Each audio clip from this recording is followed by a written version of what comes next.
Fala galera, você que está assistindo Radiotech Entrevista, eu sou Misael Thiago e vai começar mais um programa. Lembrando já desde o início, se você não conhece o canal, já se inscreve logo, rapidão aí.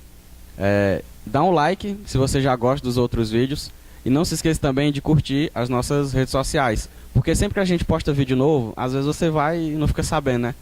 Curte lá no Facebook, é só Radiotech, e no SoundCloud, que saem as nossas versões dos programas só em áudio, que tem as músicas e tal, é bem legal, que é Radiotech CTF.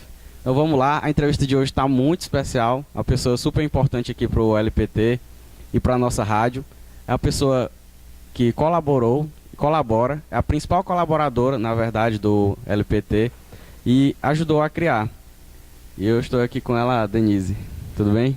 Tudo bem, eu agradeço o convite e espero poder ter um papo bem agradável aqui com você e com os nossos ouvintes. Com certeza. E para te apresentar um pouco melhor para o pessoal, que provavelmente muita gente não vai te conhecer, como surgiu a ideia de criar o LPT juntamente com o professor Ribamar? Nós estávamos trabalhando muito sobre leitura, escrita, e o Ribamar ele já tinha alguns projetos em andamento, ele já tinha desenvolvido várias atividades e precisava dar um passo à frente, né, nas conquistas que já tinham sido feitas. E eu trabalho muito com projetos especiais. Então, no estado de Goiás, eu preparo os projetos de políticas públicas. Quando eu vi a construção, o engajamento, o desencadear das atividades que eram desenvolvidas, nós pensamos juntos, por que não agrupar isso num lugar, né, inicialmente virtual, porque não tinha o espaço físico, mas num lugar em que nós pudéssemos dialogar.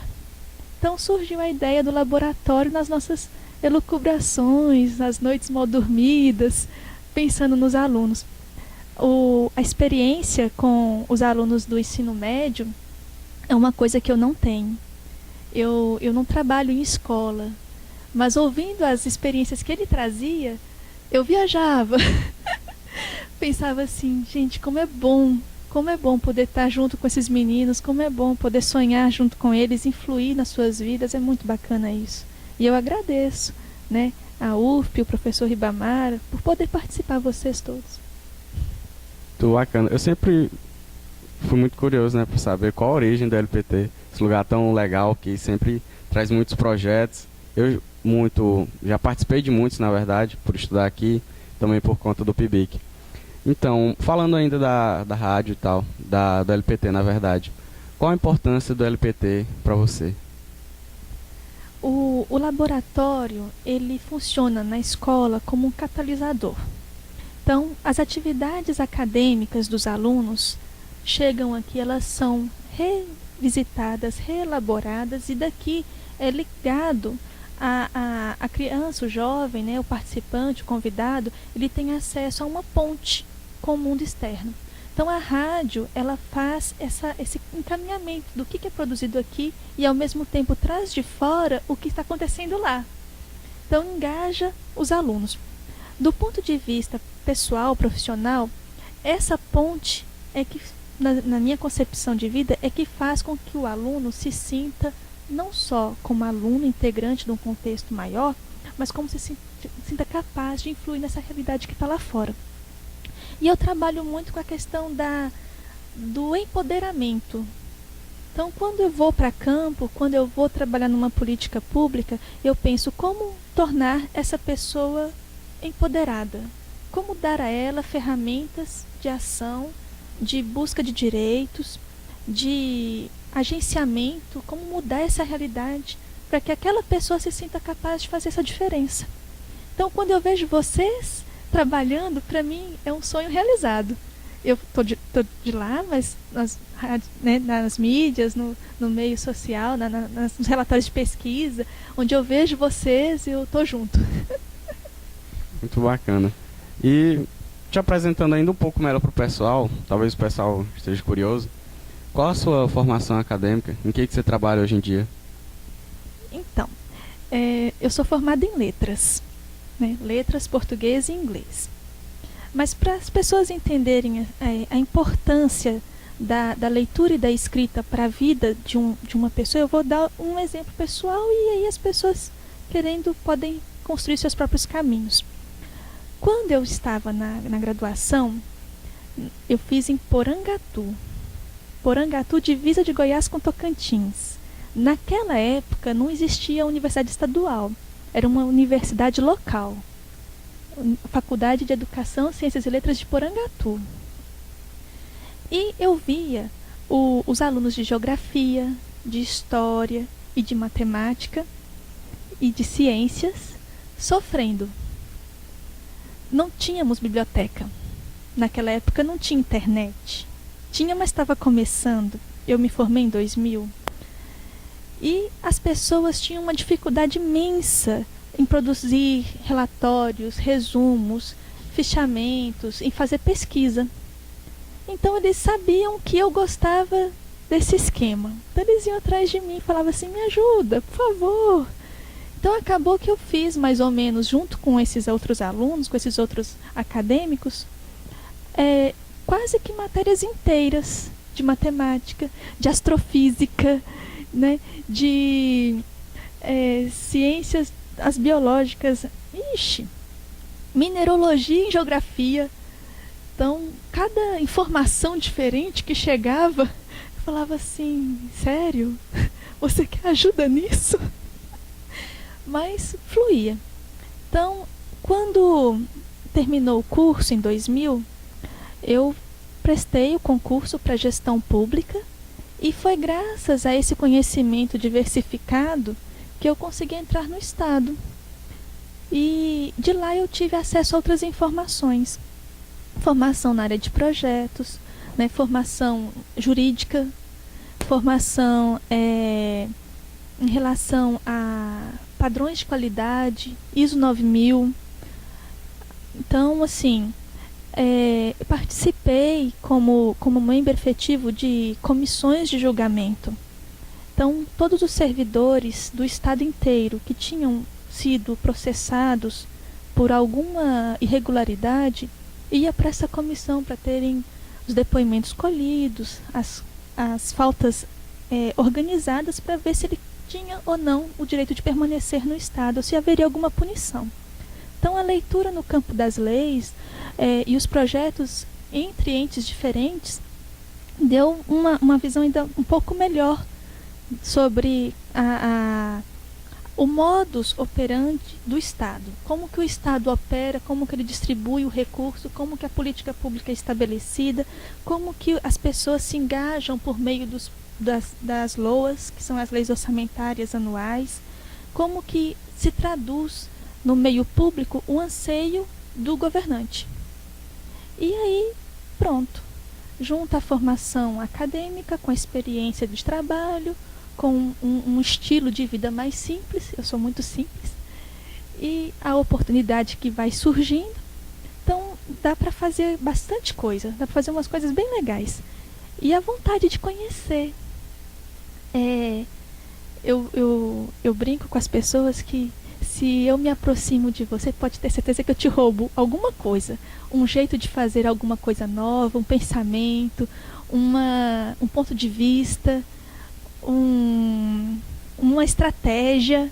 Eu vou te observar e eu vou aprender com você. E esse aprendizado eu carrego com muito carinho. Então, eu pude ir para comunidades quilombolas, eu pude ir para comunidades indígenas, eu fui para comunidades ciganas. Então, eu conheci as festas que eles faziam anualmente, comunidades agrícolas, ribeirinhas, meninos em conflito com a lei. Eles têm tanta coisa para ensinar, tanta vontade de viver, e as pessoas às vezes não percebem isso. Então, esse diálogo e essa vontade de conhecer o mundo que está à sua frente, que é outra pessoa é um mundo. Essa vontade de conhecer também traz para a nossa vida um colorido novo, um significado novo a cada encontro. Então, eu sugiro assim, uma dica, né, para quem está assistindo o programa, que se puder, ouça, aprenda. pergunte. Queira ouvir a resposta, porque tem gente que pergunta, mas não quer ouvir a resposta. E eu tive um aprendizado uma vez que, gente, como é bom. Eu estava num curso sobre plantação de maracujá. Era uma associação de produtores agrícolas da região do entorno de Brasília. E eles estavam tentando estruturar a associação. E para isso, para fortalecer a associação, convidou os produtores da região, da cidade. E aí eu fui para aprender a plantar maracujá e para conhecer as pessoas. E para ver se eu podia ajudar de alguma forma. E lá eu encontrei um senhor que ele não sabe nem ler nem escrever. Mas ele treinou em corrida um atleta que chegou a ganhar São Silvestre. E aí eu perguntei para ele assim: como é que você aprende a correr? Como que alguém pode aprender a correr? Porque correr é muito difícil.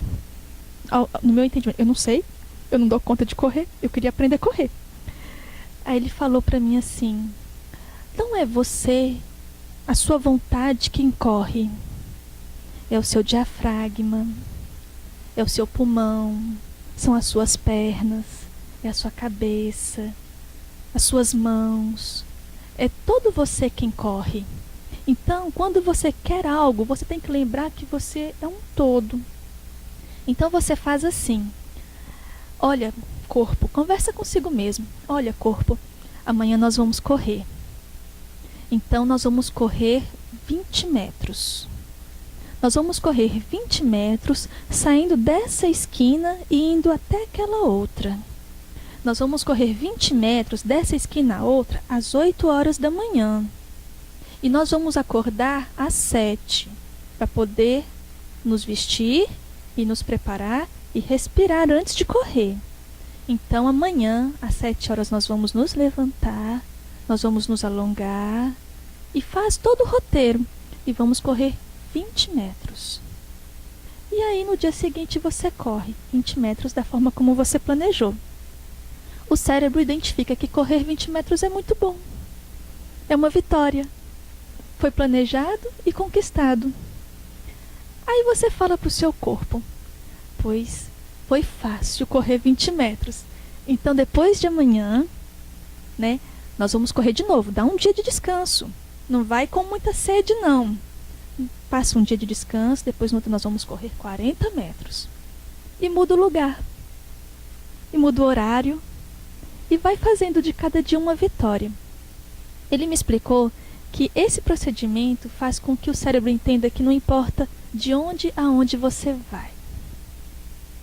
Não importa o horário, não importa a distância, você vai. Se você se preparar, você vai. Muito bacana essa reflexão. E um aprendizado muito importante, né? De certa forma. Então, pessoal, voltamos aqui com a Denise, que é a principal colaboradora e também criadora do LPT. Então, eu queria que você falasse um pouco sobre o projeto de educação de alto desempenho. O projeto de educação de alto desempenho, ele é uma construção que resultou de 8 anos de observação. Então, durante o período de estadia em Brasília, no mestrado e depois no doutorado, eu visitei várias escolas e conversei com vários professores.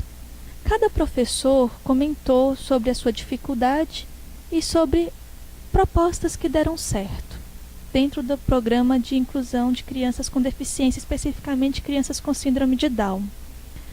A partir dessa observação, eu observei regularidades. Quando as crianças aprendem e quando o processo não dá certo.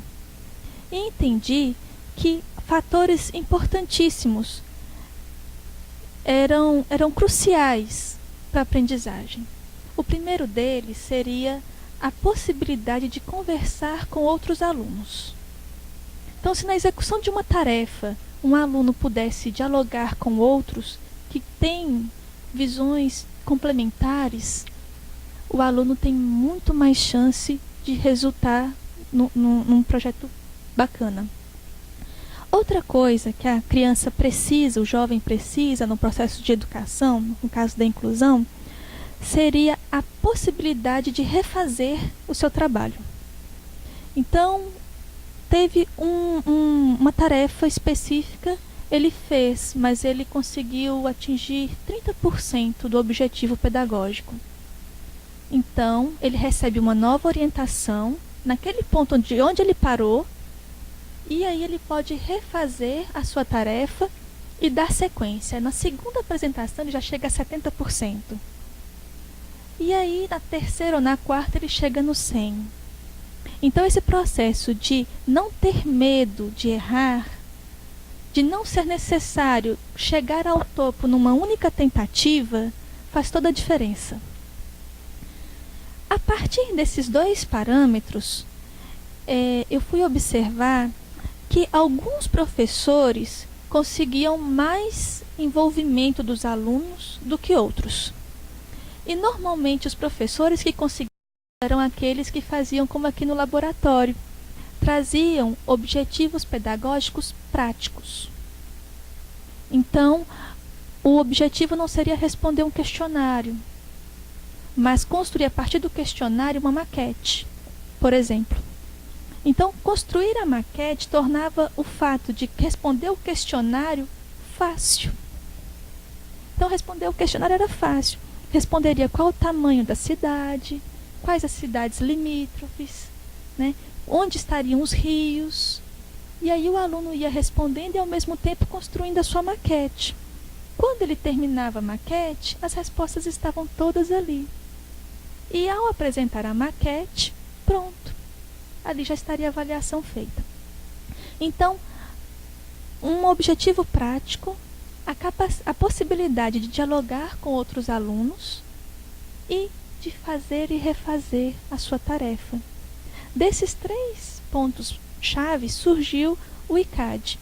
O ICAD, então, ele é uma proposta de integração de conteúdos em que todos os professores convergem as suas disciplinas para uma prática única. E aí eles desenvolvem dentro dessa prática única as suas disciplinas. Então, um projeto central, integrador e vários olhares diferentes para aquele mesmo objeto. É como se um mundo novo se descortinasse para aquele aluno, não só para o aluno da inclusão, mas qualquer aluno do regular, que ele pudesse ver daquele ponto o prisma da matemática, o prisma do português, o prisma das ciências, o prisma da língua inglesa, da literatura, e ele visse que desse um giro de 360 graus em torno daquele conteúdo.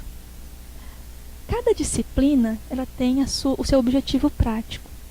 Então, vou dar um exemplo.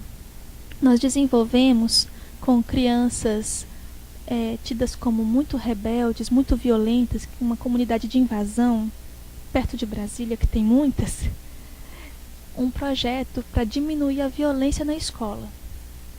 Então nós fomos verificar o porquê da escola ser tão violenta.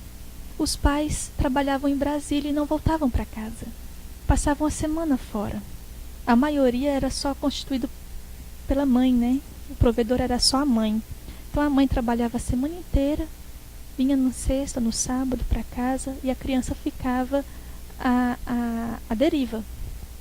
Ali ela se envolvia com comunidades já formadas, né, de outros meninos que faziam coisas que não eram boas para eles. E aí, esse foi a avaliação feita do motivo da violência externa. Aí nós tínhamos que fazer com que a violência interna na escola também fosse investigada. Por que os alunos traziam para a escola materiais cortantes, drogas e bebidas? Simples. Porque na escola, o conhecimento que eles tinham nada significava para a escola. O conhecimento de mundo que eles tinham não era suficiente para estar ali na escola. Então a violência era mútua. Era de alunos contra a escola e da escola contra os alunos. Então era preciso uma intervenção que trouxesse esses alunos para dentro, de fato, do contexto escolar. E nós lançamos lá o Como se Faz. O Como se Faz foi o projeto integrador. E aí cada disciplina trabalhou na sua matéria o conteúdo de cada programa Como se Faz.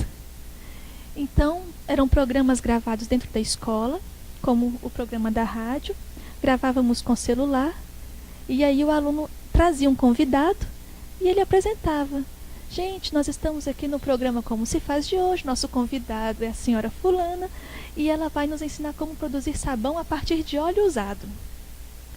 E aí a convidada falava sobre o produto e ensinava a fazer, e aquele aluno tinha um conhecimento validado pela escola.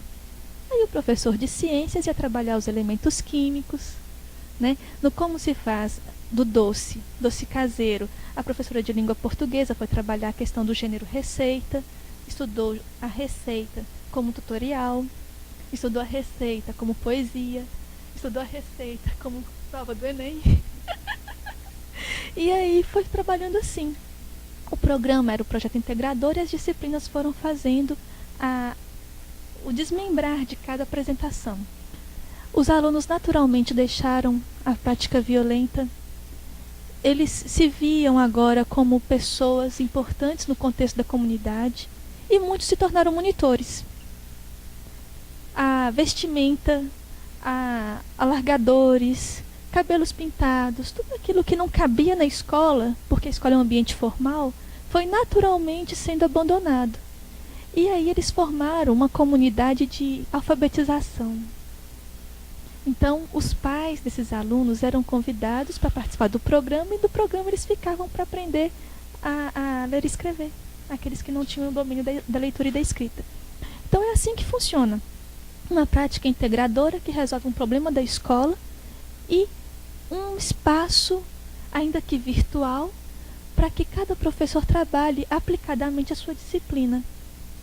O resultado é alunos felizes e escola pacificada. Bacana esse projeto e tal. Bem, de uma certa forma, se você pensar, bem simples, porque ajuda crianças com necessidades especiais que muitas vezes são descartadas ou não têm a atenção necessária. E é um projeto muito bacana porque ajuda principalmente essas pessoas. Não somente elas, mas o público digamos, menos favorecido também, né? E academicamente produtivo. Então, quando o ICAD ele é implantado numa escola, ele foi testado em várias instituições. Então, instituições públicas e particulares, de educação infantil, ensino médio, ensino superior. Onde ele é aplicado, o conhecimento acadêmico ele é alavancado.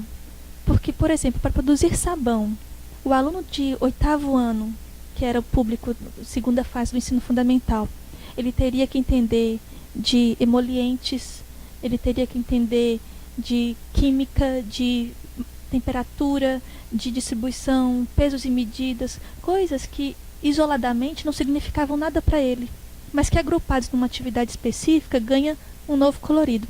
Então, extrapola a grade curricular em muitas vezes. Aí nós imaginamos, são 11 disciplinas em Goiás, 11 projetos de aplicação, mais o projeto integrador, 12 por semestre. Então são 24 projetos práticos por ano. Se nós somarmos 24 por ano vezes 5 anos que a criança passa no ensino fundamental, ela tem acesso a mais de 100 projetos. Esses 100 projetos acumulados como vivência, coisas realmente aprendidas, feitas com as mãos, essa criança é livre. Então, ao conversar com você anteriormente, você me falou que desde os 12 anos você é voluntária. Eu participo de atividades voluntárias de assistência. Então, distribuição de agasalhos, de medicamentos, de enxovais, alfabetização. São todas as atividades vinculadas à casa espírita. Então, desde os 12 anos, eu participo sem interrupções, né, de atividades variadas, desde formação profissional, porque tem as oficinas profissionalizantes, até a parte do evangelismo mesmo, da catequização, né? Isso que eu ia te perguntar agora. O que significa a religião para você? Bom, cada pessoa precisa de uma paixão para viver. Uns amam o dinheiro, outros amam o status, o poder, outros amam os outros e não amam a si, né? Cada um precisa de um combustível para permanecer vivo, né? E tem outros que nem vivem, eles simplesmente passam, eles não se comovem, eles não buscam, eles não lutam, eles não choram, eles simplesmente estão naquele ambiente, mas nem pisam no chão.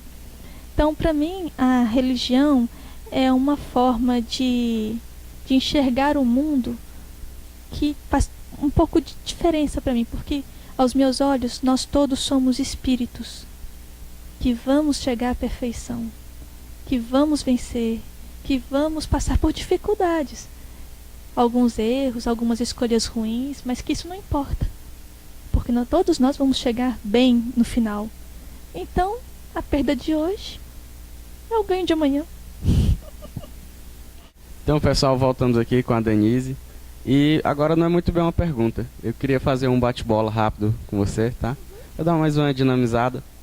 A gente, infelizmente, já vai chegando ao fim da entrevista, então, pra ficar mais legal. Vou te falar alguma coisa rápida e você fala a primeira coisa que vem à mente, tá? Um medo. Fracasso. Um sonho. A paz. Lugar favorito. Aqui. Uma pessoa favorita. Eu mesma. Sua maior qualidade. Não desistir.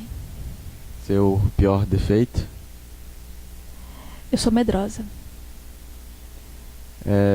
Um lugar que você sonha visitar.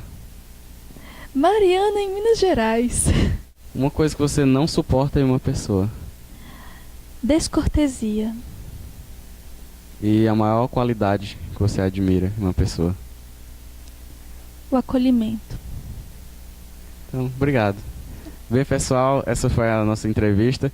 E relembrando mais uma vez, siga a gente em todas as redes sociais. A gente vai colocar aqui na descrição. SoundCloud, Radiotech CTF. E no Facebook, a página é só Radiotech mesmo. Sempre que a gente posta vídeo novo, a gente já coloca lá, pá. Aí você só clica no link, assiste, curte, deixa o like, compartilha para os amigos. E é isso aí. Radiotech, você conectado ao conhecimento.